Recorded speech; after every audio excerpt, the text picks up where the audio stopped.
There's a disturbing trend that's been going on in the West, and what I mean by the West is United States, Canada, Western Europe, and Japan. It's not in the West, but it's a fully developed country, and unfortunately, they are also suffering from what I'm about to mention in this video, and that is the feminism and the female entering the workforce and earning money, so they are not financially and economically dependent on men. But make no mistake about it, they are dependent on men in every other aspect. And the trend is that, first of all, there is a growing and disturbing number of women that are past the age of 30 and single with no child, and because they don't want to so-called quote-unquote settle for a man that makes less money than them. It just goes against their nature, because women traditionally from the cave days, they look at man as the more powerful person who in the old days went and hunted for food, but in the modern day has more money and can take care of her financially and be the leader and take the leading role in the relationship. But when a man makes less money than a woman, how can he possibly take a leadership role? How can he possibly have enough confidence, which is by far the most element in a man, necessary in a man to be able to lead and be a man? If a man doesn't have self-confidence in himself for some reason, some sort of confidence, he has nothing.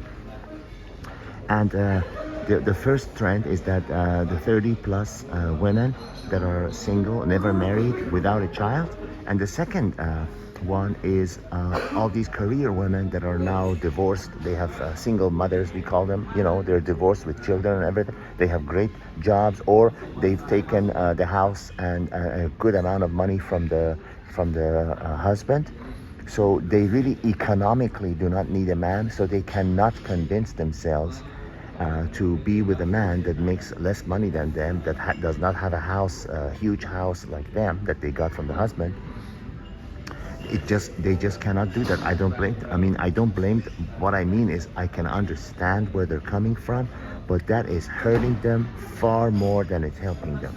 These women are lonely. They are miserable. They are sad. They are unhappy, and they're unfulfilled physically and emotionally, because it is not normal or natural or comfortable for a woman to go through life alone. I don't care who you are. I don't care how feminist you are. I don't care if you're going to be offended. I really don't give a damn if you're offended. But you know deep down in your heart it's true. No woman would like to go through life alone. No woman would like to go sit in a restaurant alone. No woman would like to go on a travel alone. Whereas a man can easily do all those things, because a man does not really need the companionship of a woman for protection or for any other reason, where a woman does. So what these women do, to remedy the situation, which is like taking an aspirin for cancer, is they stick together with their other female friends in the same sinking boat. They go with other women that are single and either unmarried or divorced and single, and in the same sinking boat situation, which like I said, is like taking aspirin for cancer.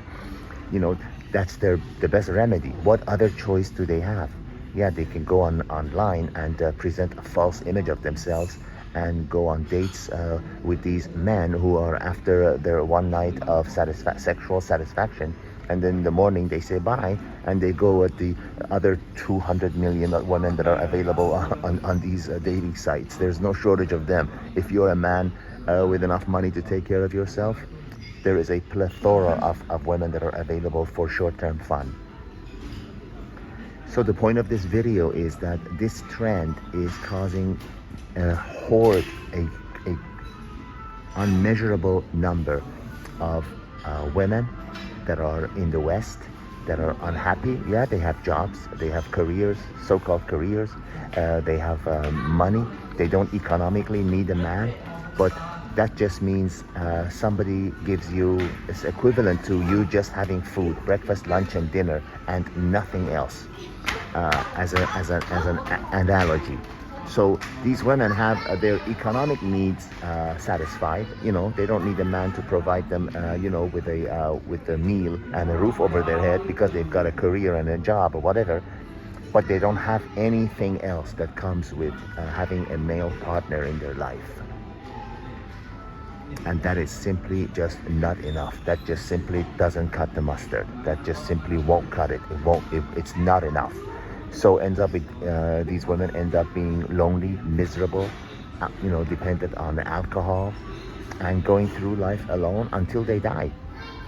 Because no man wants to, they don't want any man that makes less money than them. And it's difficult for a man to be, making as much as they are.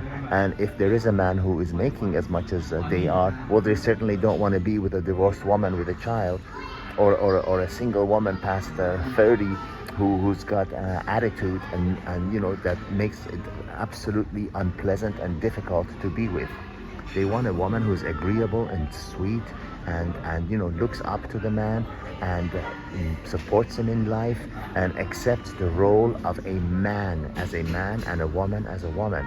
Today's women are being taught to adopt all the characteristics of a male, yet at the same time they teach them to hate a male and patriarchy because males are bad. But they want women to act like a man. That's like trying to teach a cat to be a dog and go and bark and bite. It just doesn't work. Going against nature doesn't work, and that is precisely what these twisted Western societies are encouraging and teaching women to do. To go against nature, saying men can get pregnant and think foolish things like that. All the best till the next video.